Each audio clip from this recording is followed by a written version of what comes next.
ಚಿಕ್ಕಬಳ್ಳಾಪುರ ಜಿಲ್ಲಾಡಳಿತ ಭವನದ ಜಿಲ್ಲಾ ಪಂಚಾಯತ್ ಸಭಾಂಗಣದಲ್ಲಿ ಇಂದು ನಡೆದ ಜಿಲ್ಲೆಯ ಅಧಿಸೂಚಿತ ಪರಿಭಾವಿತ ಅರಣ್ಯ ಪ್ರದೇಶಗಳ ಜಂಟಿ ಸರ್ವೆ ಅಳತೆ ಕಾರ್ಯದ ಪ್ರಗತಿ ಪರಿಶೀಲನಾ ಸಭೆಯ ಅಧ್ಯಕ್ಷತೆ ವಹಿಸಿ ಅಧಿಕಾರಿಗಳಿಂದ ಮಾಹಿತಿ ಪಡೆದು ಮಾತನಾಡಿದ ಜಿಲ್ಲಾ ಉಸ್ತುವಾರಿ ಸಚಿವ ಡಾಕ್ಟರ್ ಎಂಸಿ ಸುಧಾಕರ್ ಅವರು ಜಿಲ್ಲೆಯ ಸುಮಾರು 20,000 ಹೆಕ್ಟೇರ್ ಪ್ರದೇಶವನ್ನು ಪರಿಭಾವಿತ ಅರಣ್ಯ ಪ್ರದೇಶ ಎಂದು ಸರ್ಕಾರ 2022ರ ಮೇ ತಿಂಗಳಲ್ಲಿ ಘೋಷಿಸಿದೆ ಎಂದರು.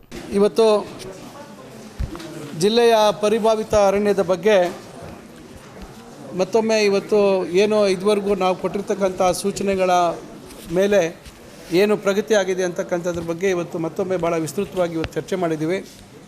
ಸುಮಾರು 20,016 ಹೆಕ್ಟೇರ್ ಪ್ರದೇಶ ಏನು ಹಿಂದೆ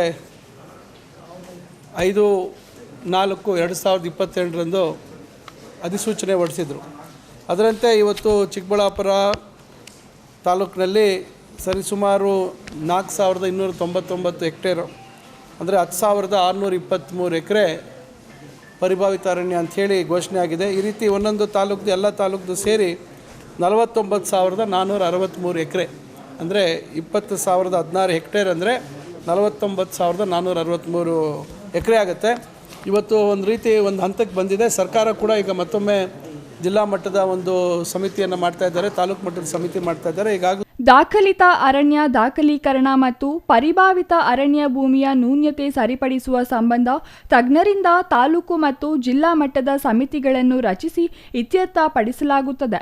ಪ್ರತಿ ತಾಲೂಕುವಾರು, ಗ್ರಾಮವಾರು, ಸರ್ವೆ ನಂಬರ್ವಾರು ಸಮೀಕ್ಷೆ ಮತ್ತು ಸರ್ವೆ ಆಗಬೇಕು. ಈ ಕಾರ್ಯ ಕರಾರುವಕ್ಕಾಗಿ ನಿಯಮಾವಳಿ ರೀತಿ ಆಗಬೇಕು ಎಂದರು. ಜಿಲ್ಲೆಯಲ್ಲಿ ಹಿಡುವಳಿದಾರರಾಗಿರುವ ನಿಜವಾದ ರೈತರಿಗೆ ನ್ಯಾಯ ದೊರಕಿಸಿಕೊಡಬಹುದು. ಇಲ್ಲವಾದಲ್ಲಿ ಸಮಸ್ಯೆ ಹೀಗೆ ಜೀವಂತವಾಗಲಿದೆ.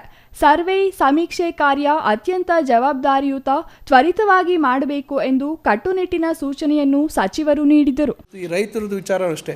ಯಾಕಂದರೆ ನಾಳೆ ಒಂದು ದಿವಸ ಯಾವುದನ್ನ ಚುನಾವಣೆ ಬಂದ ಸಂದರ್ಭದಲ್ಲಿ ಏಕಾಏಕಿ ಬಂದ್ಬಿಟ್ಟು ಏನೋ ಇದು ರೈತರ ಭೂಮಿ ಎಲ್ಲ ಡೀಮ್ಡ್ ಮಾಡಿಬಿಟ್ಟಿದ್ದಾರೆ ಕಾಂಗ್ರೆಸ್ ಸರ್ಕಾರ ಅಂಥೇಳಿ ಆಪಾದನೆ ಮಾಡ್ತಕ್ಕಂಥವ್ರು ನಾವು ಸಾಧ್ಯತೆಗಳು ಜಾಸ್ತಿ ಇದ್ದಾವೆ. ಅದರಿಂದ ನಾನು ಇವತ್ತು ನಿಮ್ಮ ಗಮನಕ್ಕೆ ತರ್ತಾ ಇದ್ದೀನಿ.